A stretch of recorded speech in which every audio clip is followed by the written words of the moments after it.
Greetings to viewers of Nltv Midday News. I am Rinki Gogoi. Let's begin with the headlines. The Army Inquiry Team will be visiting Oting on the 29th of December as per the Defense Pro Kohima. The team will also be present at Tizit Police Station, Mon District on the same day. Following the creation of Chumukedima and Newland to a full-fledged district, the Dimasa Public Organization appeals state government that Dimasa Kachari inhabited areas along with others should remain in Dimapur district. Delhi CM Arvind Kejriwal prepares to hold a high-level review meeting amid rising number of COVID-19 cases in Delhi after it witnessed the largest single-day cases spike on Monday in the last 6 months. Congress General Secretary Priyanka Gandhi is all set to participate in Ladki Mhu Ladki Sakti Hu program in Firozabad, taking forward the party's women outreach program ahead of the Uttar Pradesh Assembly polls. Prime Minister Narendra Modi inaugurates and lays the foundation stone of hydropower projects worth rupees 11,000 crore in Himachal Pradesh Mandi.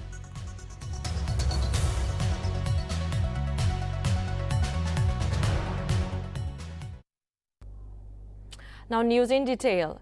Following the closed-door meeting led by State Chief Minister Nipu Rio on December 26, an inquiry team of the Indian Army is set to visit the incident site of the December 4 Oting killings in Mon district on December 29. A press release from the Defense Pro informed that the team will also be present at Tizit Police Station, Mon district between 1:30 p.m. and 3 p.m. on December 29. The team has solicited from the public at large any primary information pertaining to the incident. Furthermore, any person having such information and desirous of disposing before the inquiry is requested to do so at the Tizit Police Station. The press release informed the pro-defense release press stated that the Army is also fully cooperating with the Special Investigation Team inquiry ordered by state government, and required details are being shared in timely manner.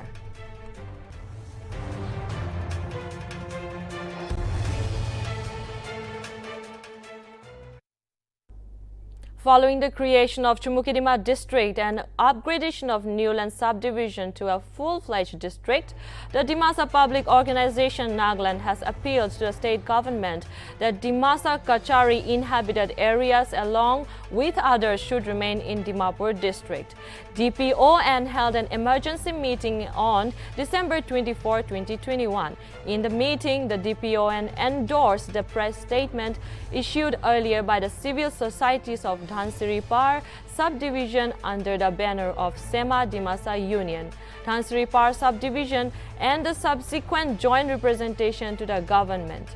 The Dpon President K. Naben in a press release stated that a merging of Dimasa villages of Dhansiri Par subdivision with the Chumukedima district and retaining Dimasa villages around Dimapur with Dimapur district would further marginalize the Dimasa into micro-minority.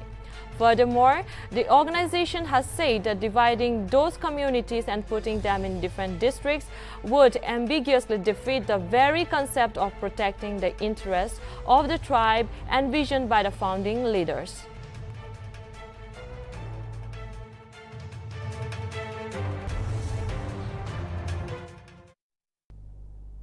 AICC General Secretary of Nagaland, while presenting a report on the killing of 14 civilians at Oting village on Sunday, said the incident as recounted by Amit Shah was vastly different from the truth. Ajoykumar mentioned that not a single cabinet minister of the Narendra Modi government visited the site of the dreadful incident. He stated that the Home Minister, instead of visiting the spot and conveying his condolences to the people of Nagaland, went to Jaipur to address political rallies, and when he was supposed to go to the east, he went west just to serve his political purpose. Kumar also said that the state government has announced a compensation of rupees 5 lakh to the families of the deceased. However, the center has not announced or promised any compensation. He said furthermore, the Congress demanded that families of all deceased should be given rupees 1 crore and those who were injured with rupees 10 lakhs. The Home Minister told total untruth at the floor, on the floor of the House. The people flee. The firing happened. The others accepted it was a mistake, but that's its own thing. But the Home Minister lied to the Parliament. Because we went and inquired that there was no warning and the firing happened and then 6 people died on the first incident. Then later on 6-7 more people died in the subsequent agitation which happened at the scene of the incident. 1 army personnel died and then 1 the next day at the district headquarters. So 14 people died. Home Minister, instead of rushing, he knew it on the 4th of December. Instead of rushing to mourn, he rushed to Jaipur and started to abuse the Lord. This is the Home Minister of India. Instead of rushing to resolve the issue in Nagaland, he rushed to Jaipur for a political meeting. Second issue is that the SIT has been constituted by the state. We don't trust them. We want the Guwahati High Court judge. The SIT should be formed under. The first case of the Omicron variant of coronavirus in the Northeast was detected in Manipur on Monday. The 48-year-old patient who recently returned from Tanzania tested positive for COVID-19 on the 8th day of his return to India. 3 members from his family have also tested positive for coronavirus and their samples have been sent for genome sequencing.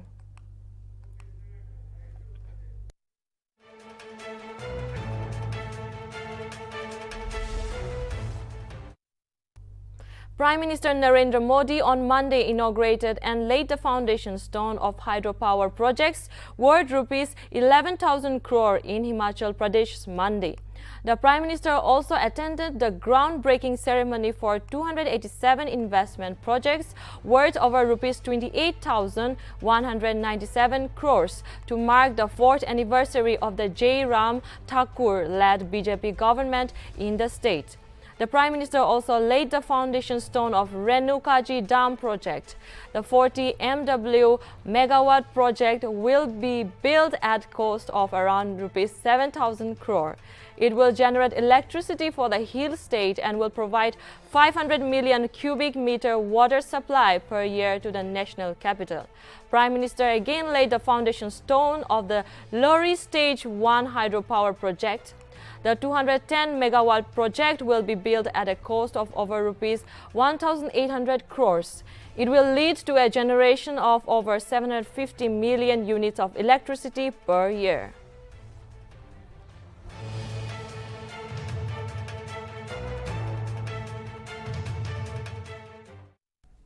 Congress General Secretary Priyanka Gandhi Vadra is all set to participate in Ladki Hu, Lad Sakti Hu program in Firozabad on Wednesday, taking forward the party's women outreach program ahead of the Uttar Pradesh Assembly polls.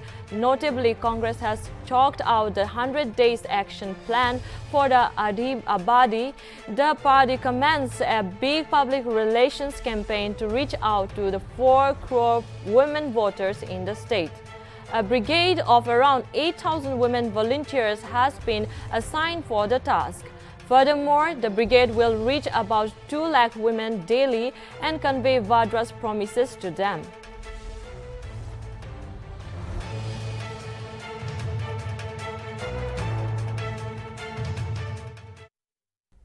Resident doctors groups in Delhi on Monday threatened a complete shutdown of medical services, alleging a brutal police crackdown on their protest against the delay in college allotments after the next postgraduate exam. Forda, which has been spearheading the protest for a month now, said 4,000 of its members ended a sit-in at the Sarojini Nagar police station around midnight on Monday to adhere to the coronavirus night curfew. The AIIMS Resident Doctors Association has come out in support of Forda, saying it shall shut down all non-emergency services on Wednesday if no adequate response is received from the government within 24 hours. Calling it a black day for the medical fraternity, many women doctors alleged that they were manhandled during their march in the day. Patient care remained affected at a major government-run hospitals like Safdarjung, RML and Lady Harding, among others. While junior doctors said the delay in NEET PG counseling continued to hold back an entire cohort from entering medical colleges, alleging that they are being overworked and that they have been demanding the urgent recruitment of new doctors, which has been on hold for over a year because the Supreme Court has been hearing a case involving reservation in medical admissions. इस पे daily आते हैं, सुबह 6 बजे से लगाते हैं 10 बजे तक। अब आज डेली ऐसे ही हो रहा है, पर्ची के समय पे पर्ची काउंटर बंद हो जाते हैं। ये सुबह से आके लाइने में लगे थे, अब बोल रहे कि ओपीडी बंद है। तो यहाँ से रेफर होगी, दूसरी जगह ट्रांसफर कर दिया। आज स्टाइल ये बोल रहे हैं तो यहाँ से रेफर कर दिए, दूसरा टन जाना है। आपको इलाज नहीं मिल पा रहा है, क्या है दिक्कत, क्या है बच्चे को? पूरा शरीर में सूजन।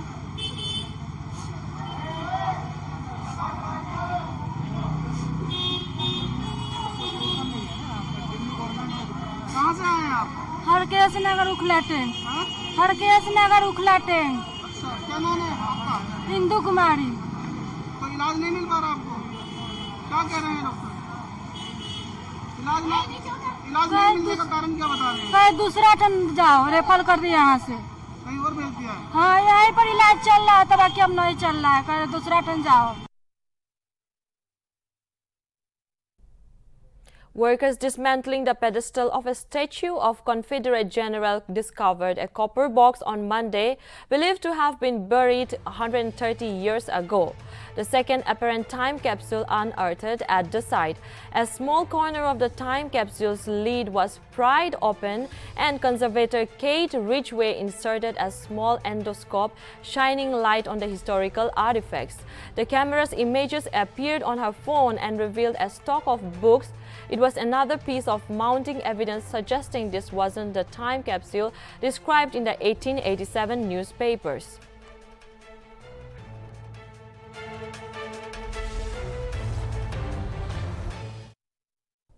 The Registrar General and Census Commissioner of India, Dr. Vivek Joshi, will chair the committee constituted by the Union Ministry of Home Affairs to review the application of the Armed Forces Special Powers Act in Nagaland. An order issued by the Ministry of Home Affairs Northeast Division informed that the other members of the committee will include J. Alam, Chief Secretary Nagaland, Lieutenant General P.C. Nair, Director General Assam Rifles, T. John Longkumar, DGP Nagaland, M.S. Tully, Joint Director Intelligence Bureau, and Piyush Goyal, Additional General Secretary, MHA. Furthermore, Lieutenant General B.S. Raju, Director General of Military Operations, will be a special invitee to the committee. The order stated that the terms of reference of the committee shall be to review the application of AFSPA in Nagaland and make suitable recommendation within a period of 3 months.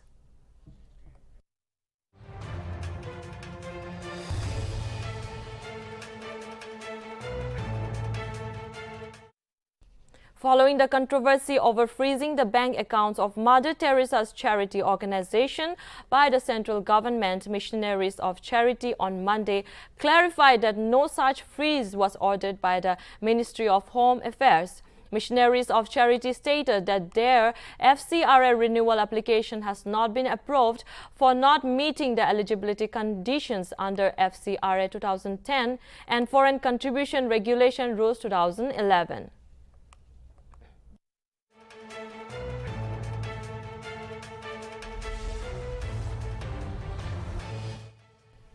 Delhi Chief Minister Arvind Kejriwal will hold a high-level review meeting on Tuesday amid the rising number of COVID-19 cases in the national capital after it witnessed the largest single-day cases spike on Monday.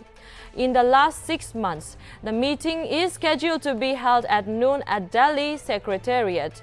The implementation of the Graded Response Action Plan is likely to be the top agenda of the meeting, with Delhi reporting the highest single-day spike in COVID-19 cases in 6 months. A declaration of yellow alert with its host of restrictions under the Graded Response Action Plan is likely to come into effect.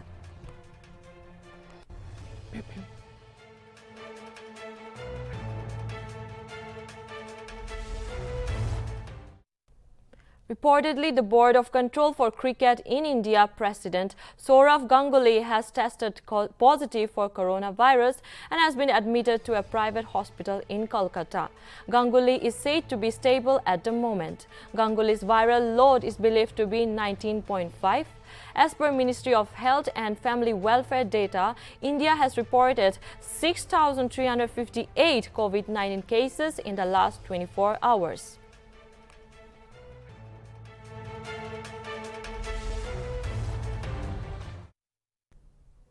An Israeli hospital administered 4 COVID-19 vaccine doses to a test group of health workers on Monday, in what it called the first major study into whether a second round of boosters will help contend with the fast-spreading Omicron variant.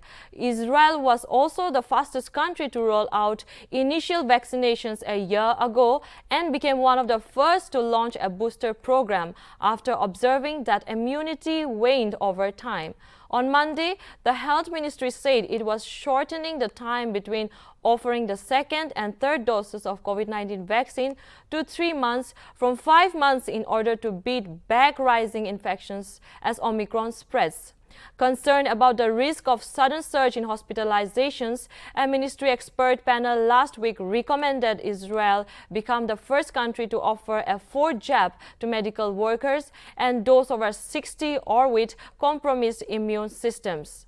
The proposal was welcomed by the Israeli government, which has struggled against a plateauing of turnout for vaccines. But the expert panel was divided over whether there is enough scientific data yet to justify 4th shots. Final approval by Health Ministry Director General Nachman Ash is still pending and says he may limit 4th shots to over 70s.